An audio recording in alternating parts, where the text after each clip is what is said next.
साथियों नमस्कार, स्वागत है आप सबों का। फिर से मैं आपके साथ कुछ चीज़ें शेयर करने आया हूँ आप सबों के बीच में। और शुरुआत से लेकर अब तक कभी खुशी थी तो कभी दुख था। ये जो दुख भरा समय है, चूँकि इस सब से हम सभी गुजर रहे हैं, ठीक है। नवंबर माह में चाहे नोटिफिकेशन आने का सुख हमने देखा हो, और चाहे फरवरी माह तक हमने जो एक जुनून भरी तैयारी की हो, तो उससे भी आप जान पाए होंगे कि आपके अंदर कितना जुनून था, कितना कुछ पाने की एक ललक थी, चाह थी। लेकिन जैसे ही आंसर की कुछ कल जो रिलीज़ हुई, उसमें आपने पाया कि आपके सारे सपने तितर बितर हो गए, उन सपनों का कोई अस्तित्व ही नहीं रहा। तो कई सारी चिंताएं रही इन दोनों समय के बीच में, एक नवंबर से लेके अब तक ये जो समय रहा, कई सारी चिंताएं रही। कुछ चिंताएं हैं तो अब समस्या तो आ चुकी है। विपत्तियों के बारे में हमने बात कर ली कि क्या हुआ और क्या हो रहा था, इस बारे में हमने कई सारी चीज़ें डिस्कस की हैं। सच्चाई आप सबों के बीच में, सभी के भ्रम टूट चुके हैं, किसी के पास अब कहने को नहीं रहा कि ये एक अफवाह मात्र है। तो अब बात तो हो गई समस्या की। अब कई सारे दोस्तों ने, साथियों ने वीडियोस पर कमेंट किए, उनकी प्रतिक्रियाएं जताई कि सर ये सब तो ठीक है, पर अब क्या करें।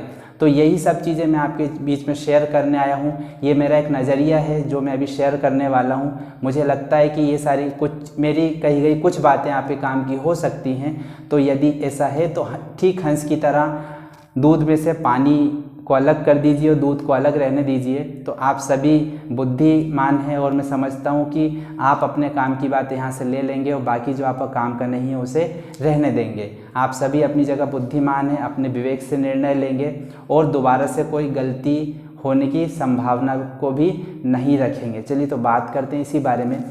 सबसे पहले क्या हुआ, क्या अफवाह थी, क्या सच था, वो आपके सामने है। मध्य प्रदेश MPPV जिसका नाम है ACDO REO जो स्कैम हुआ, वो सब कुछ आपको मालूम है। अब इन सब चीज़ों के बीच में कुछ चीज़ें निकल कर आती है। पहला जो जिसके बारे में बात करने वाला हूँ, तो आप सबसे एक छोटी सी अपील है कि वीडियो को ध्यान से देखिएगा। हो सकता है मेरी कोई एक छोटी सी बात आपको समझ में आ जाए और वो आपके काम भी आ जाए, ठीक है। तो पहली चीज़ तो ये थी साथियों कि सबसे पहला कि चिंता का विषय आप सबों को ज्ञात है कि क्या चिंता का विषय था। दूसरी हम यहाँ पर बात करेंगे कि हम सबों के सामने अब चिंता है तो कहीं ना कहीं उसने चुनौती का रूप भी ले लिया है। चिंता पहले ये थी कि आपको लग रहा था कि सारी बातें अफवाह हैं, अब जब वो उन्होंने सच का रूप ले लिया है तो वो चुनौतियाँ बन गई हैं, ठीक। अब जब चुनौती बन गई है तो एक तरह की विपत्ति है जो हम सबों के सामने आन पड़ी है। अब उस चुनौती का हमको समाधान भी निकालना है। तो समाधान के लिए यहाँ पर मैं बात करूँगा कि क्या करना है, क्या करना चाहिए, क्या करना है, ठीक है। तो इन तीन चीज़ों के बारे में मैं आपसे बात करूँगा। पहला, स्कैम हुआ है, ये तो आप सबों को मालूम है, ठीक। अब इस चिंता में कई सारे लोगों का, जिन्होंने बहुत सारी मेहनत की है, आपने, हमने, सब ने, ये सब जानते हैं, ठीक है। अब इसका तो कोई इलाज नहीं है कि हमारी मेहनत का हर्जाना कौन भुगतेगा, हमने जो मेहनत की है उसकी भरपाई कौन करेगा।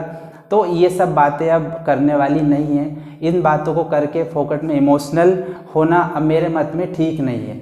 सब ने मेहनत की है, आप सबों ने दिन रात अपनी खुशी, नींद, चैन, सुख सब कुछ छोड़कर, अपनी जॉब तक छोड़कर लीव ली हो, आप लीव विदाउट पेमेंट रहे हो, आपने बहुत सारी चीज़ें खोई होंगी, ठीक है। तो चलो पहले भी क्या था हमारे पास खोने को, थोड़ा और सही, चलो खो दिया ना। अब अतीत में जाकर हम कोई चीज़ नहीं सुधार सकते, हमारे हाथ में है वर्तमान में ली गई हमारे साथ जो चिंताएं हैं उनके समाधान के विषय हम बात कर सकते हैं और उन रणनीतियों पर अमल करके एक सही समाधान निकाल सकते हैं। अतीत जो हो गया उसको छोड़ते हैं, ठीक है। तो पहला तो यही, बहुत सारी मेहनत की, चलो कोई काम नहीं आई। लेकिन एक चीज़ ये कि पढ़े हो, अच्छा आपने दिन रात मेहनत की है तो कहीं ना कहीं आपकी मेहनत बेकार नहीं गई। अभी हाँ, अभी ये कह सकते हैं कि अभी तो बेकार चली गई, लेकिन आगे आने वाले समय में आपकी मेहनत जरूर रंग लाएगी साथियों। तो अपना मनोबल बिल्कुल भी ना गिरने दें, अपने आप को और अपने साथियों को, जो भी आपसे जुड़े हुए लोग हैं, अपने आप को मोटिवेट रखें, ठीक है। अभी भी कुछ नहीं बिगड़ा है, एक एग्ज़ाम ही तो था ना जो जिसमें गड़बड़ी हुई और हम उसमें जो पद था जिसके लिए हम चाह थी हमारी, वो हम नहीं ले सके। लेकिन दूसरी चीज़ ये, जो हमने पाया वो हमसे कोई नहीं छीन सकता। अबे जो हमारा था ही नहीं वो चलो ठीक है चला गया, लेकिन जो हमारे पास है, हमारी काबिलियत, हमारी क्षमता, हमारा ज्ञान, वो आपसे कोई नहीं छीन सकता। दुनिया की एकमात्र ऐसी चीज़ है जिसे कोई भी आपसे नहीं छीन सकता। तो चिंता का विषय यही है कि जिनके 135 से लेकर 150 मार्क्स आए थे, संभवतः यह है कि जिनके मार्क्स अभी 195 तक आ रहे हैं, तो इस बारे में कोई भी श्योर नहीं कि क्या कट ऑफ रहने वाला है, लिस्ट कहाँ तक जाने वाली है। हो सकता है वीडियो थोड़ा सा लंबा हो जाए, पर थोड़ा सा कोऑपरेटिव रहिएगा, चीज़ों को समझिएगा, खुद से एनालिसिस कीजिएगा, ठीक है। तो 135 से लेकर 150 तक जो मोस्टली मार्क्स हैं, कुछ के थोड़े कम भी हैं, कुछ के 150 प्लस तक भी हैं, ठीक है। तो पहले तो ये लग रहा था चलो कि रिजल्ट आने से पहले कि चलो ठीक है, सब कुछ ना कुछ हो सकता है, एक अंदर से था कि यार कुछ हो सकता है, ठीक है। तो अब कई सारे भ्रम थे वो भी टूट गए, तो इनका नुकसान जो है वो संभवतः होने वाला है, ठीक है। तो बिल्कुल चिंतित ना हो कि होगा ही, हो सकता है, ठीक। अब जो मेहनती बच्चे थे, हालांकि जिन्होंने इतने मार्क्स लाए हैं, थोड़े कम भी लाए, 120 से 150 तक, 135 से 150 तक, कहीं ना कहीं संभावनाएं थी कि उनका सिलेक्शन होगा, पर अब थोड़ी सी गुंजाइश कम है, तो इनका नुकसान हो चुका है, ठीक है। जिस तरह से मार्क्स हमको देखने मिल रहे हैं तो नुकसान हो चुका है। दूसरा ये कि हमको सिर्फ ये मालूम है कि 195 प्लस मार्क्स आए हैं, तो हम ये चाहते हैं, कई सारे बच्चे और हम सबों में, एक मैंने कई सारे स्टेटस देखे, तो एक जनरल सी धारणा यहाँ पर निकल कर आई कि यार इनका नुकसान क्यों होना चाहिए, केवल उनकी जांच हो जाए जो 180 प्लस और 190 प्लस लेकर आ रहे हैं, इनका आप जांच कर लीजिए, ठीक है, इनको आप इवेल्यूट कर लीजिए, तो क्या होगा, ये बच्चे बच जाएंगे, इनकी मेहनत भी बेकार नहीं जाएगी, ठीक है। हमारा मानना और सोचना बिल्कुल सही था, मैं आपका सपोर्ट करता हूँ इस बात के लिए। लेकिन मैंने कहा कि सिंपल सा यार दोस्त कि गेहूं के साथ घुन का पिसना बिल्कुल अनिवार्य है। अगर जहाँ बुराई है तो वहाँ सच का भी थोड़ा कहीं ना कहीं अपमान होता है। तो बेसी बात है कि गेहूं के साथ घुन तो पिसेगा, मतलब कि जो बुराई थी 180 और 90 वाली, उसके साथ इन बच्चों का भी नुकसान कहीं ना कहीं होगा। तो इस बात से पहले तो आपको नहीं डरना है। मैंने कहा कि आपका ज्ञान आपसे कोई छीन नहीं पाएगा, ठीक है, ये पहली बात है। तो इनका इवोल्यूशन होना चाहिए, ऐसा हम चाहते हैं, इनका नुकसान इससे बच जाएगा। तो हमें ये पता है कि इतने मार्क्स आए हैं, उनने कहीं ना कहीं गड़बड़ी तो की है, ये 100% हो चुका है। अब दूसरा मेरा ये कहना है कि पेपर जब लीक हुआ है, क्योंकि पेपर ऐसा तो है नहीं व्हाट्सएप से सभी के पास पहुंच गया, अगर पहुंच जाता तो मेरे पास भी आ जाता, मेरे द्वारा किसी और मेरे साथी के पास भी पहुंच जाता, सबके पास पहुंच जाता, ठीक है। लेकिन समझने वाली बात यह है कि पेपर किस तरह से क्या प्रोसेस रहेगी, इनके पास पहुंचा, सीधा सा बात है, कहीं ना कहीं कोई लेन देन रहा होगा, ठीक है। तो इन बच्चों के इतने मार्क्स आए, लेकिन उसी बीच में जिनके पास पेपर आया, जो मेन सोर्स था, उनने डायरेक्ट इनको दे दिया, कभी सामने बैठा कर पेपर कराया या किसी को व्हाट्सएप पर भेज दिया, इस तरह की चीज़ें तो रही होंगी। तो इसमें बिल्कुल स्वाभाविक सी बात है कि किसी ने पूरा पेपर खरीदा होगा। दूसरा, किसी को लग रहा है कि यार मेरा एग्रीकल्चर मजबूत है, ये केवल मेरा एक नज़रिया मात्र है, इसको आप ध्यान से सुनेंगे तो बहुत सारी चीज़ें आप समझ पाएंगे। अब किसी को लग रहा है कि यार मेरा एग्रीकल्चर बहुत ही ज़्यादा मजबूत है, मैं तो 3 महीने से एग्रीकल्चर पढ़ रहा हूँ, चूँकि विद्यार्थी भी मैं रहा हूँ एग्रीकल्चर का, मेरे 100 में से कहीं ना कहीं इसमें 80 प्लस में मार्क्स ले आऊँगा, 80 प्लस मार्क्स ले आऊँगा। अब चिंता थी तो बच्चे को किसकी, CSET की। अब किसी को लगा यार हिंदी आएगी तो हिंदी भी मेरी मजबूत है, किसी को लगा कि मेरी इंग्लिश भी मजबूत है, ठीक, किसी को लगा कि मेरी रीजनिंग भी मजबूत है, लेकिन किसी को लगा कि यार मेरी मैथ्स जो है वो थोड़ी सी वीक है। तो बिल्कुल ये संभव है कि मैथ्स का ही एक बच्चे ने जो पैटर्न है, जो क्वेश्चन है, उसके लिए पेमेंट किया हो या किसी भी तरह से उस तक पेपर लीक होकर पहुंचा हो और उसे केवल मैथ्स के ही क्वेश्चन चाहिए थे। तो संभावना ये भी है कि इस 135 से 150 के बीच जो बच्चे हैं, पेपर तो उनके पास भी कहीं ना कहीं पहुंचा होगा। मैं किसी को ब्लेम नहीं कर रहा हूँ, ये मार्क्स मेहनत से भी संभव है, 180 प्लस मार्क्स भी मेहनत से संभव है, लेकिन 1-2 के आते हैं तो हम मान सकते हैं, लेकिन लाइन से सभी के आ जाना ये पॉसिबल सा नहीं है। तो किसी ने मैथ्स के क्वेश्चन किसी के पास पहुँचे, किसी को लगता है मेरी इंग्लिश वीक है तो उसके पास उसके इंग्लिश सेक्शन के क्वेश्चन पहुँचे हों, किसी के पास हिंदी के। ठीक, सारी चीज़ें, कई सारी पीडीएफ्स और कई सारे प्रूफ्स आप तक, हर बच्चे के हाथ में, हर एक व्यक्ति के हाथ में आज प्रूफ हैं, तो कोई इस बात को झुठला नहीं सकता कि क्या सही है और क्या गलत है। तो इन 135 से 150 के बीच भी कई सारे ऐसे लोग हैं जिनके पास पेपर तो लीक हुआ है, लेकिन ये सोचकर खुश है यार चलो हमारा नाम नहीं आ रहा है। नाम तो उनका आएगा जिनका 180 प्लस 190 का एवोल्यूशन होगा, वही लोग फंसेंगे। तो क्या लगता है आपको, इन सब के बीच में अभी ये लोग पढ़ रहे होंगे, समझ रहे बात, 180 से 190 प्लस मार्क्स लाने वाले बच्चे अभी पढ़ रहे होंगे, दिन रात मेहनत कर रहे होंगे, इस डर से कि कहीं कल को उनका एवोल्यूशन होता है तो उनसे पूछा जाएगा वही पेपर दोबारा से, हो सकता है उनसे लिखित में लिखवा लें, तो वही चीज़ें पढ़ रहे होंगे। और हो सकता है नहीं पढ़ रहे हो तो मेरा वीडियो उनके पास पहुँचे तो शायद वो पढ़ने लग जाएँ कि कल को हमारा एवोल्यूशन होगा तो हमको 195 प्लस जो क्वेश्चन हम सही कर आए हैं उनका हमें जवाब देना पड़ेगा। तो ऐसे में उन्हें हर एक फॉर्मूला भी रटना पड़ जाएगा। तो कहीं ना कहीं ये मेहनती बच्चे भी थे, वो कहीं ना कहीं इनके पास भी कोई सोर्स था जिसकी वजह से हम सबों की मेहनत पर पानी फिरा है। तो ये एक चिंता का विषय था। केवल ये वाले बच्चे, चलो ठीक है, ये भी कहीं ना कहीं जीवन से हताश होंगे कि यार कुछ हो ही नहीं पा रहा है, पैसे देते हैं, हर व्यक्ति चाहता है कि फ़ायदा हो, लेकिन कहीं ना कहीं ये ऐसे में अपने स्वाभिमान से, अपने आत्मसम्मान से, साथ ही सारे बच्चों की मेहनत को ये खा गए हैं। तो ये कहने में कोई दो राय नहीं समझता है, ये गलत हुआ है बिल्कुल। तो ये हो गई चिंता। अब दूसरी चीज़ की हम बात करते हैं कि हमारे सामने चुनौती क्या है। चुनौती दोस्तों ये है, सबसे पहला हम सब चाहते हैं कि ये वाले बच्चे जो 135 से 150 प्लस मार्क्स लेकर आए हैं, ये चाहते हैं कि यार एग्ज़ाम दोबारा से नहीं होना चाहिए। ठीक है, ऐसे स्टूडेंट्स भी काफ़ी हैं। 135 से 150, 160 वाले बच्चे भी बहुत सारे हैं और 180 से 190 वाले बच्चे भी बहुत सारे हैं। तो आप यूँ समझ सकते हैं कि 50-50 वाला रेशो है। ठीक है, दोनों तरफ पल्ला भारी है, 180 वालों का भी और 140-50 वालों का भी। तो चुनौती हमारे सामने ये है कि ये वाले बच्चे स्वाभाविक है कि ये नहीं चाहेंगे कि यार एग्ज़ाम कैंसिल हो, क्योंकि 2015 के बाद 2021 में ये पेपर आया, ठीक 6 साल बाद, तो कई सारी भर्तियां जो कि आधी हो गई संख्या से, 1500 से 863 हो गई।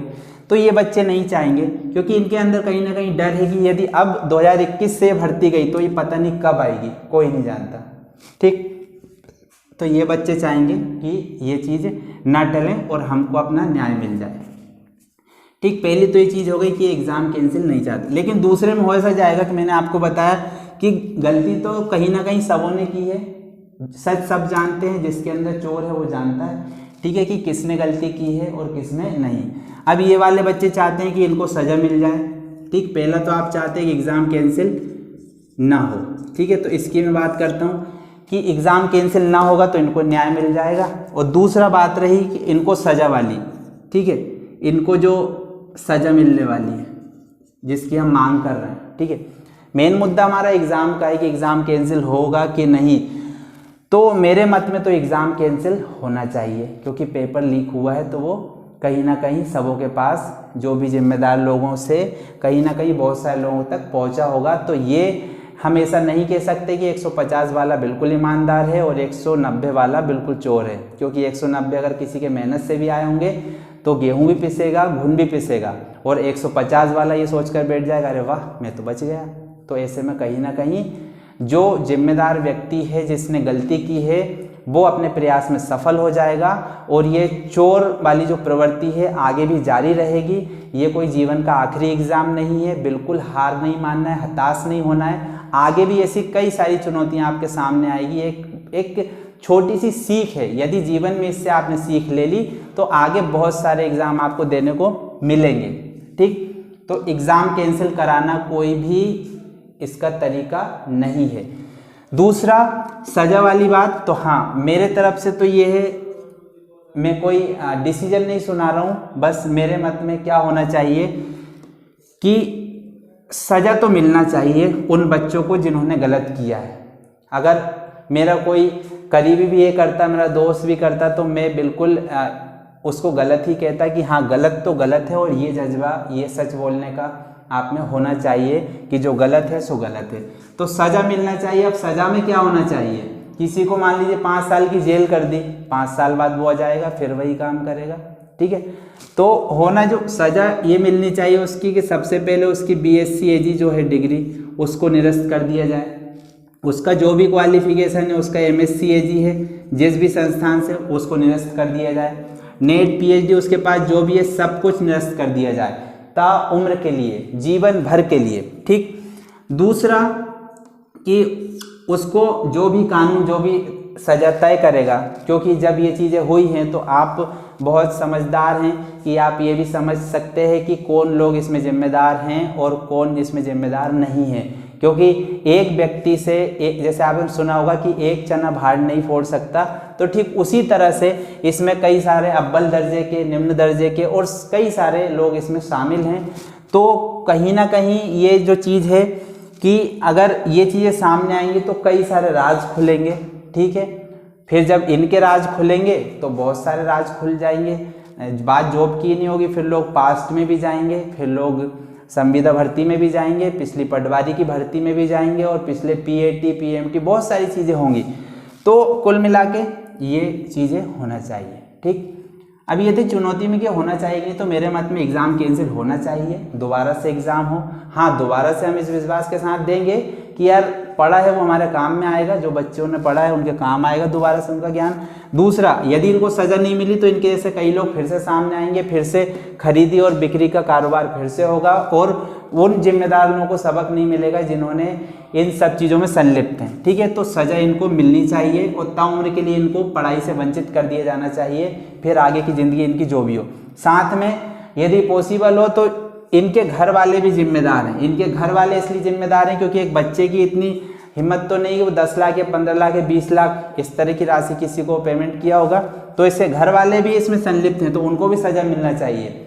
ये हालांकि ऐसा होगा उनके साथ है तो वो हमारे कृषि छात्र ही, हमारे कहीं ना कहीं साथी होंगे, कोई होंगे जो अपनी बात बता नहीं पा रहे हैं, पर होना चाहिए। जो इस बात में संलिप्त हैं उनको सज़ा मिलना चाहिए, चाहे वो उनके माता पिता हो, घर वाले, क्योंकि हेल्प तो उन लोगों ने की है, हेल्प तो उन लोगों ने की। आपने सुना होगा मेरे दोस्तों की करने वाले से करवाने वाला बड़ा होता है, तो ये तो करने वाला था जो स्टूडेंट है, करवाने वाला कौन, माता पिता। यदि वो 10 लाख 15 लाख की जो भी राशि रही वो नहीं देते तो ये चीज़ें नहीं होती, ठीक। तो सज़ा मिलनी चाहिए, ये जो चुनौती में थी, ठीक है। एग्ज़ाम कैंसिल होगा, मैं बता चुका हूँ कि नुकसान भी होगा, कुछ उसके फ़ायदे भी हैं, ठीक है। प्रोज हैं तो कॉन्स भी हैं, लेकिन आपने ये भी सुना होगा कि सत्य परेशान हो सकता है लेकिन पराजित नहीं हो सकता, ये बिल्कुल तथ्य है। हम आज परेशान हुए हैं तो कहीं ना कहीं आगे चलकर हमें इसका फ़ायदा भी मिलेगा।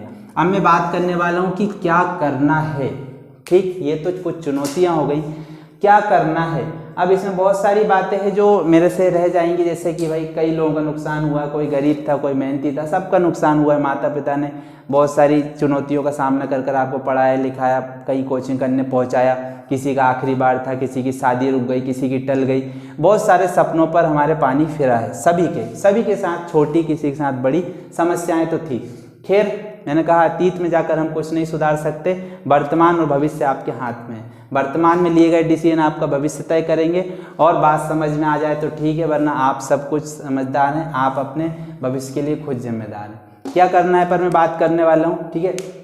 तो पहली चीज़ तो ये है आपका कि जांच होनी चाहिए, ठीक। सबसे पहली चीज़ है जांच होनी चाहिए, और जांच ऐसी नहीं कि आपने किसी को भी थमा दिया भाई, किसी भी इन द सेंस कि आप जानते हैं कि कई सारे, ये एक मध्य प्रदेश का एक एग्ज़ाम था जो हम सभी कृषि छात्रों के लिए बहुत ही अहमियत रखता था। जिंदगी संवारने और बिगड़ने वाली बात थी, मौत की बात थी, यहाँ पर सुकून की बात थी। जॉब अगर हाथ में होती तो आगे के हमने कई सारे सपनों हमारे साथियों ने, दोस्तों यारों ने सजोए थे कि यार यही होगा, और जबकि वो हमारे हाथ में नहीं तो कई सारी चुनौतियों का फिर से हमको सामना करना पड़ेगा। कहीं ना कहीं हम 5-7 साल फिर से पीछे चले जाएंगे, ये एक तथ्य है, एक सत्य भी है। तो जांच ये कि इन लोग को सजा तो मिलनी चाहिए, ये तो तय है, लेकिन दूसरा जांच का विषय ये भी है कि ये लोग ये चीज़ें की किसने। पहली बात तो जांच कराई किससे जाए, ठीक है। ये नहीं कि मध्य प्रदेश का एग्ज़ाम था तो हम मध्य प्रदेश पुलिस से यहाँ के जिम्मेदार लोगों से जांच कराइए, नहीं। ये जांच होनी चाहिए सीबीआई से।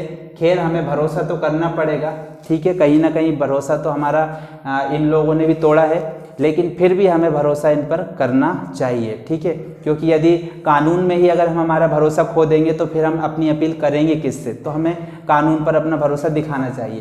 पहली बात, सीबीआई जांच होना चाहिए, ठीक उसी तरह से जिस तरह से व्यापम में जब पीएमटी में घोटाला हुआ, पीएमटी में जब घोटाला हुआ तो सीबीआई जांच की गई, और सीबीआई में केवल पीएमटी के ही लोग इसकी गिरफ्त में नहीं आए, पिछले सारे रिकॉर्ड खुले, सारे साल दर साल जितने भी जिम्मेदार लोग थे और कहीं ना कहीं गतिविधियों में संलिप्त थे, सबका नाम और रिकॉर्ड सामने आया। तो इस तरह की, इस लेवल की जांच होना चाहिए, तभी कहीं ना कहीं हम सभी छात्रों के साथ न्याय हो पाएगा, ठीक है। तो इस लेवल की क्या हुआ, पीएमटी जांच हुई तो उस नाम को ही हटा दिया गया, जिस तरह से व्यापम का नाम बदलकर Madhya Pradesh professional examination board रखा गया, उसी तरह से पीएमटी को कन्वर्ट कर दिया किसमें, नीट में।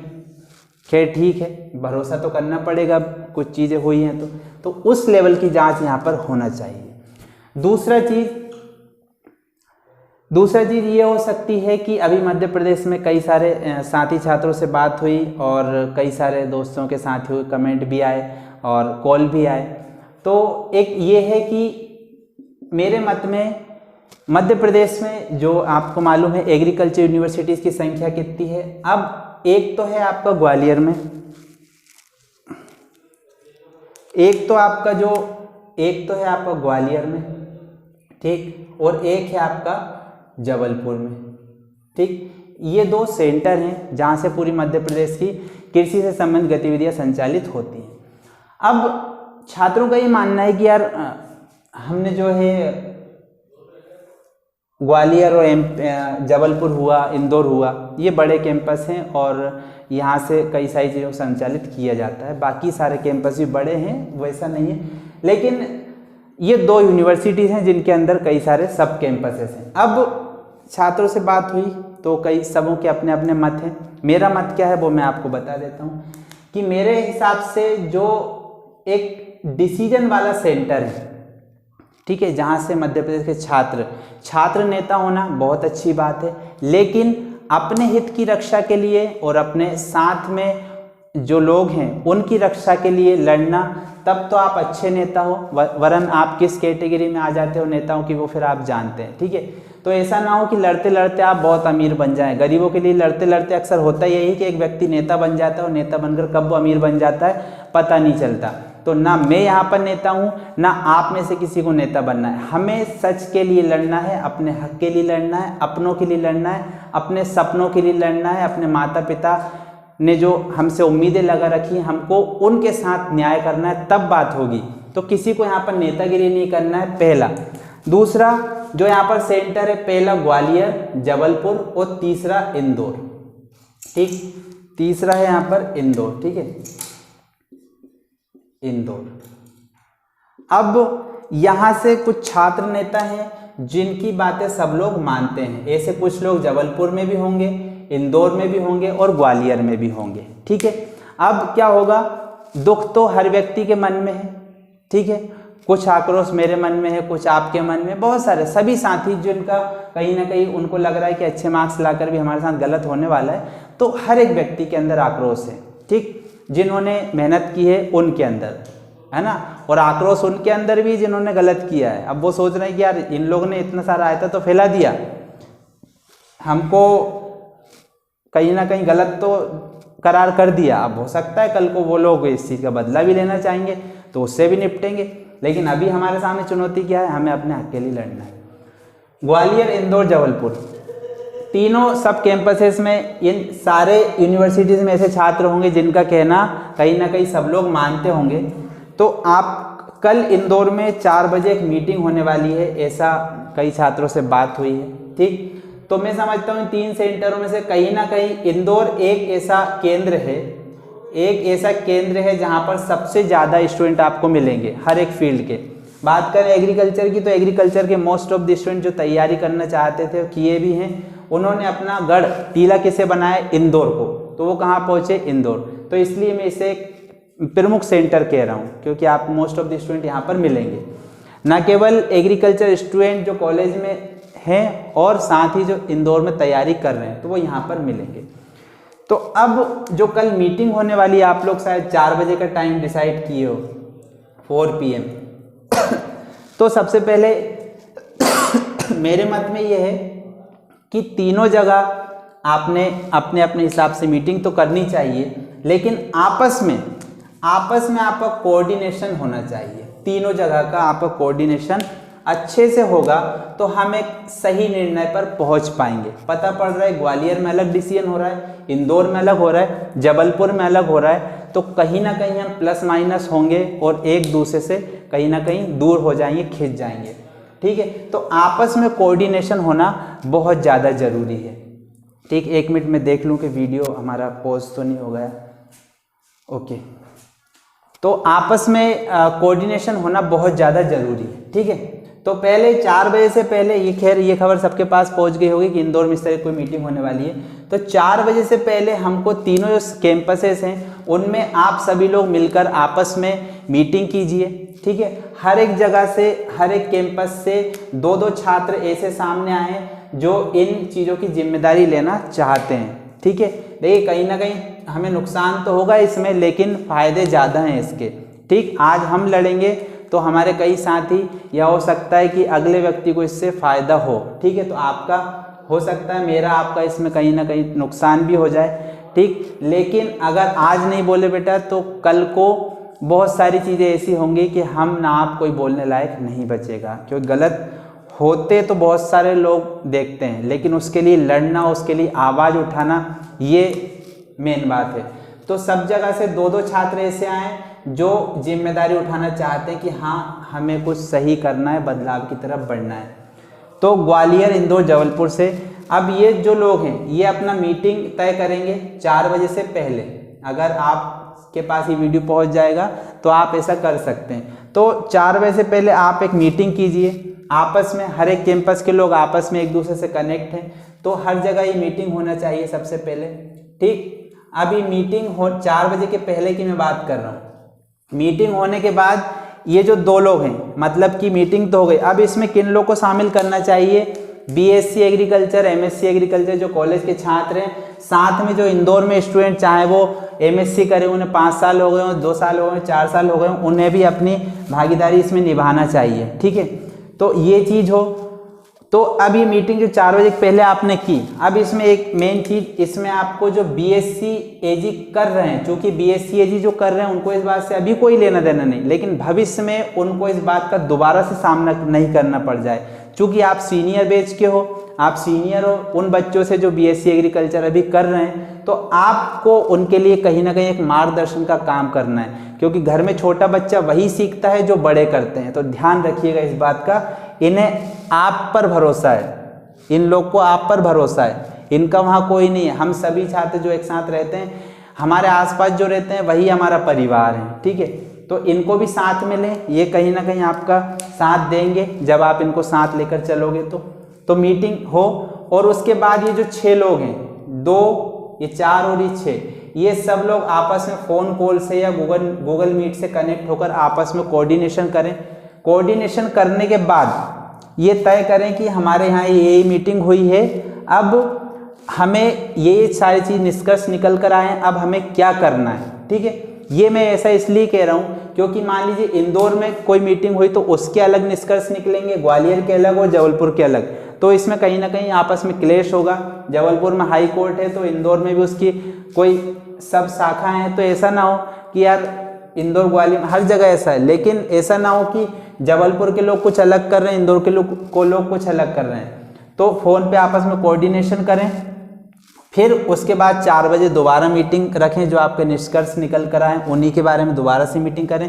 परेशान तो होना पड़ेगा साथियों, लगेगा कि यार क्या मीटिंग, लेकिन परेशान होना पड़ेगा। ठीक है, जब जलेंगे तो कुछ अच्छी चीज़ें निकल कर आएंगी। ठीक है, जब तक आप आटा तो लगा लिया, लेकिन जब तक आप उसको तवे पर सेकोगे नहीं तो रोटी तो बनकर आएगी नहीं। आप भले ही दिन रात उसको देखते रहो तो संभव नहीं है, तो करना पड़ेगा। फ़ोन पर कोऑर्डिनेशन करा, उसके बाद आप आपस में फिर से मीटिंग करेंगे। और उस साथियों नमस्कार, पुनः आप सबको स्वागत है।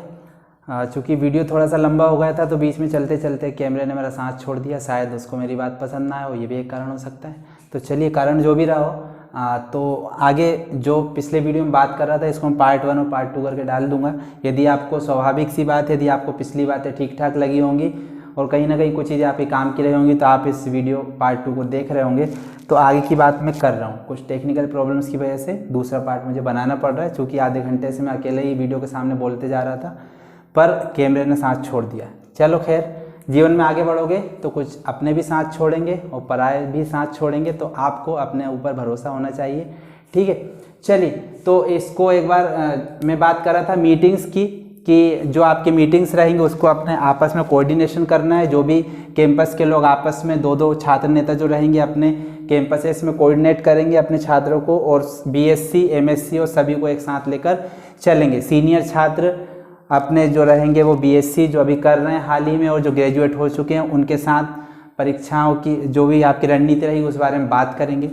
सबसे महत्वपूर्ण जो बात है हमने यहाँ पर उसके बाद मीटिंग्स के बाद मैंने आपसे बात की, यहाँ पर बात ये कही कि सबसे पहले एग्ज़ाम कैंसिल करना एक बड़ा मुद्दा है। एग्ज़ाम कैंसिल करेंगे तभी हमारे साथ कहीं ना कहीं सही न्याय हो पाएगा।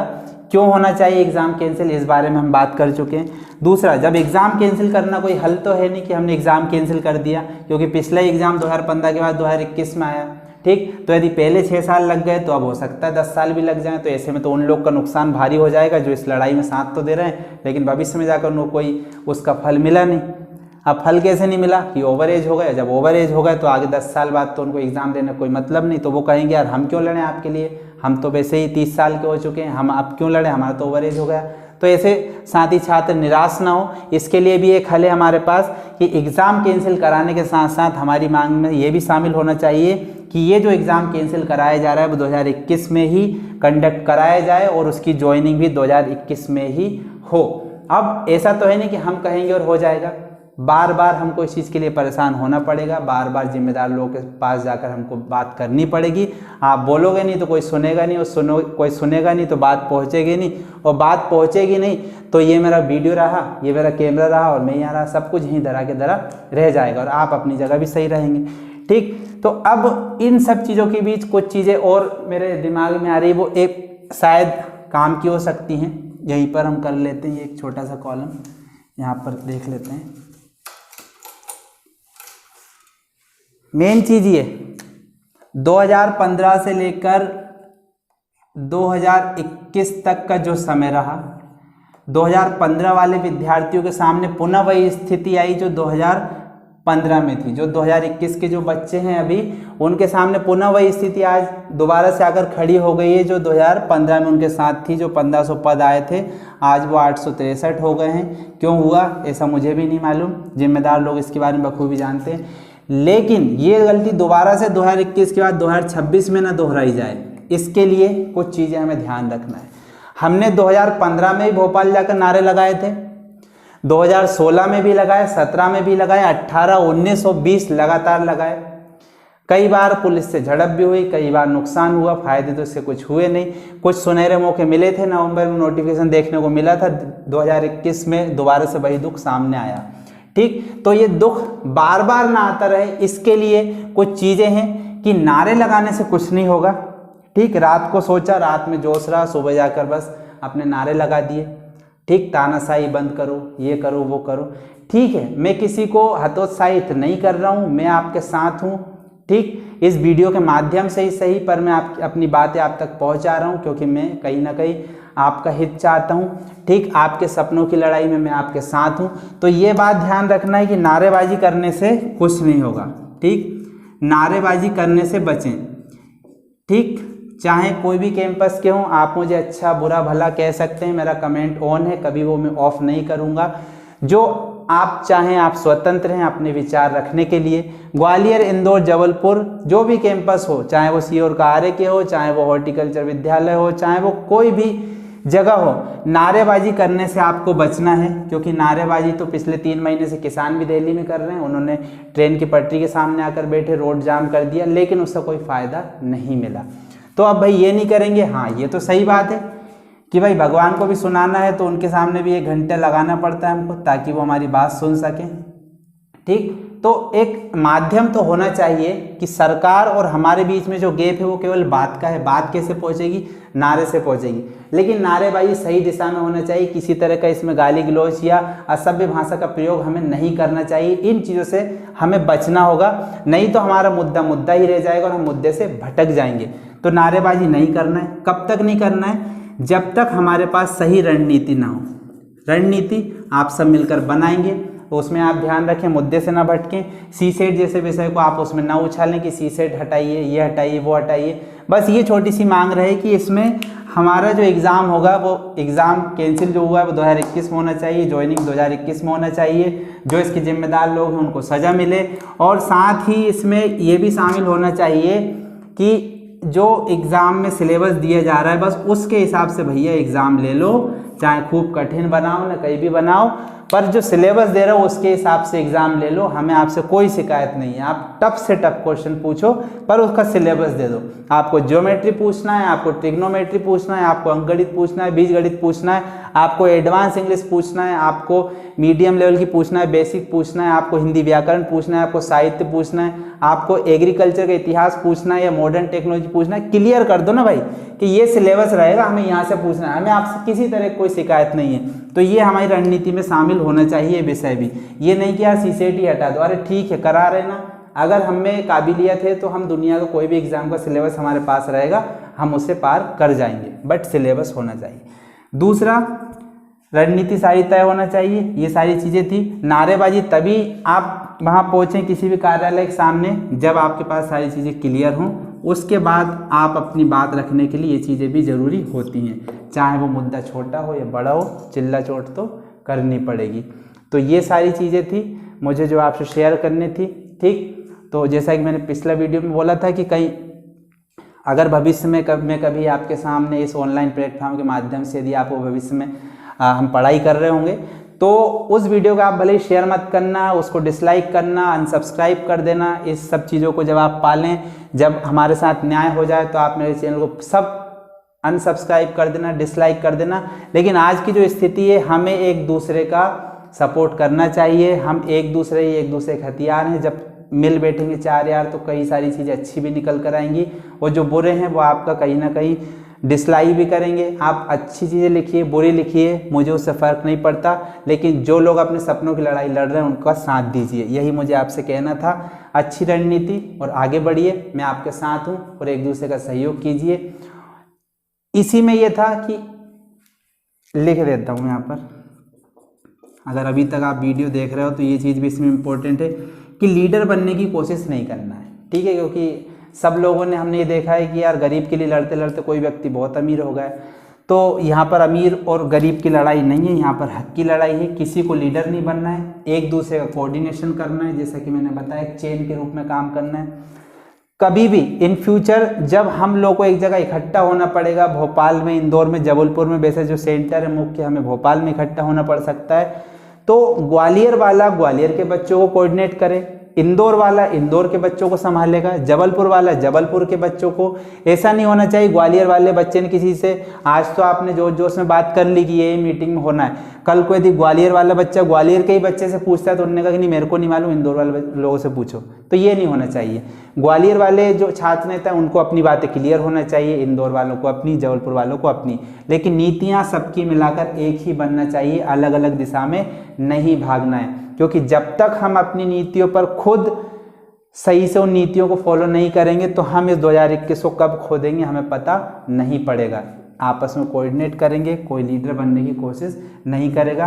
कल शाम को 4 बजे जो मीटिंग है उसमें सभी भाग लेंगे, लेकिन उससे पहले सब लोग आपस में कोऑर्डिनेट करें। फिर उसके बाद सुबह ऐसा कर सकते हैं, फिर उसके बाद आपस में मीटिंग रखें गूगल मीट पे या जूम ऐप पे, उसके बाद 4 बजे मीटिंग करें। उसके बाद जो अगला फैसला लेना है उस पर हम बात कर रहे होंगे, ठीक। तो यही मुझे आपसे कहना था। Okay, thank you. इस वीडियो को पर शेयर करो ताकि लोगों तक ये पहुँचे। हो सकता है मेरी कोई बात आपके बहुत काम भी आ जाए, और नहीं तो मैंने कहा कि हंस बनिए, दूध को दूध रहने दीजिए, पानी को अलग कर दीजिए, जो काम का है उसे रख लीजिए, जो काम का नहीं है उसे फेंक दीजिए। अंत में बस मेरा यही कहना है कि सत्य परेशान हो सकता है लेकिन पराजित नहीं होगा, ठीक। बुराई है तो अच्छाई है, सुख है तो दुख है, परीक्षा है तो परिणाम भी है। तो दो चीज़ें होना हमेशा जरूरी है, लाल है तो काला भी है।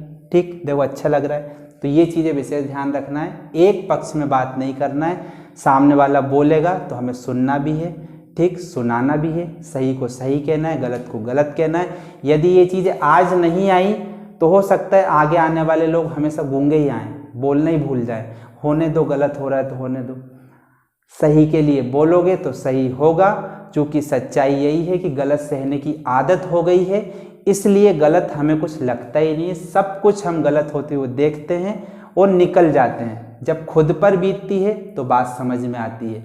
जो अभी किसी के जो छात्र हैं उन पर बीत रही है, तो यही मौका है जब बच्चे के हाथ में प्रूफ है। तो प्रूफ की भी कोई आवश्यकता नहीं कि हमको बहुत सारे प्रूफ बटोरना है, सब कुछ हमारे हाथ में, बच्चे के पास प्रूफ है। तो प्रूफ की कोई चिंता वाली बात नहीं है। बहुत अच्छे से हम इस लड़ाई को जीत लेंगे, बहुत जल्दी जीत लेंगे। और एक दूसरे का सहयोग करना, इधर उधर नहीं भागना। और दूसरा ये कि ये नहीं कि यार चलो ये परीक्षा से गई तो गई, एमपी पुलिस दे लेंगे, एमपीएसआई दे लेंगे, आगे आने वाली परीक्षाएं दे लेंगे। तो एक बात याद रख लेना मेरे दोस्त कि सारी परीक्षाएं इसी रास्ते से होकर गुजरेंगी। रास्ता वही है, लेकिन रास्ते को सुधारना, उसकी मरम्मत करना अभी हमारे हाथ में। वक्त निकल गया तो कुछ नहीं होगा। गेहूं की फसल का एक निश्चित समय होता है, ठंड में अगर बो दिए और फिर गर्मी आते तक काट लिए तो ठीक है।